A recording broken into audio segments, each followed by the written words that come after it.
Estados Unidos, porque tem toda uma comunidade latino-americana nos Estados Unidos, portanto, lê em espanhol, e que fizeram uma série de debates, do qual eu também pude participar depois, no segundo, de várias idas nos Estados Unidos, dentro desse contexto.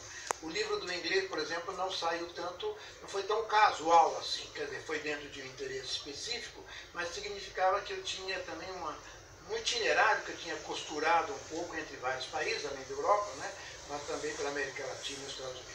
E isso foi para mim muito enriquecedor. O que eu posso falar de todas essas coisas que vocês falam? É muito difícil falar de si mesmo, porque parece, às vezes, pode dar a impressão que você tem um projeto que está lá no fundo, você segue o caminho e vai assim, mas não é assim que funciona. Você tem uma ideia, depois você vai para um lugar, depois... um certo rumo, depois que você passou, fica mais fácil você traçar. Mas, no momento que você está fazendo, as coisas não é bem assim. É bem que, no meu caso específico, tem uma continuidade de interesses, tem também um abandono de alguns temas, e o surgimento de temas novos também, mas tem aí uma sequência, que é uma sequência interessante, que tem a ver com algumas questões. Disso tudo, o que eu posso tirar para uma conversa? O primeiro tema que eu chamaria a atenção diz respeito ao trabalho intelectual.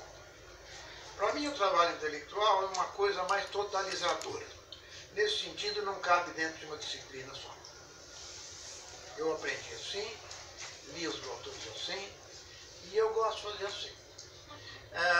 Ou seja, eu tenho muita dificuldade, já tinha antes, de encerrar isso na antropologia, na sociologia, comunicação, estudo cultural, história. Na verdade, vai depender da construção do objeto no momento que eu estou refletindo sobre determinado tema. Claro que não é um ecletismo. Eu tenho um rumo muito claro na construção dos objetos. Mas é algo que é mais abrangente. Esse abrangente tem a ver com a minha formação.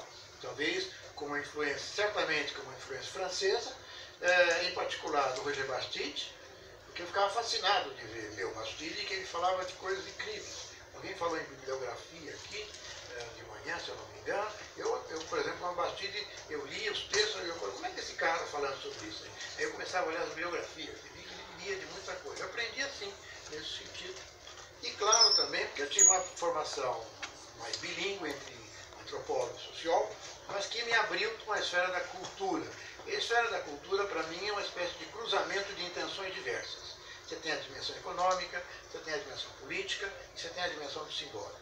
Não dá para você falar de esfera da cultura sem o político e sem a questão de mercado, a questão econômica. É muito difícil. Senão você cai no aspecto do culturalismo. Então, na verdade, a arte é no trabalho intelectual, você dá uma formação, um formato, digamos, aos diversos objetos nesse sentido. Então, isso é uma coisa que eu acho que eu trago desde, talvez, da Morte Branca do Feiticeiro Negro, que é um livro específico sobre Umbanda, tem desde a observação participante até os escritos dos intelectuais umbandistas. Esse tema dos intelectuais foi importante, continua sendo importante para mim, dentro de um processo de transformação na sociedade brasileira. Então, dificilmente eu poderia ficar preso a um avião, nunca me importei muito com isso.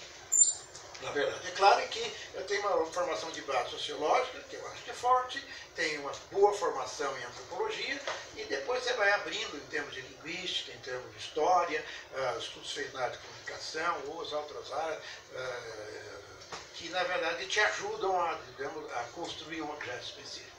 Talvez, isso eu aprendi na França, o objeto, vamos dizer, sociológico, ele é construído. Isso não foi porque o Bourdieu disse, não, porque a gente fala que é o Bourdieu, mas na verdade o livro do Bourdieu é do Passon, né? A gente esquece o ofício sociólogo. Eu fui aluno do Passon, na graduação. Eu fui aluno de bons professores. E, na verdade, essa é uma dimensão que eu guardo.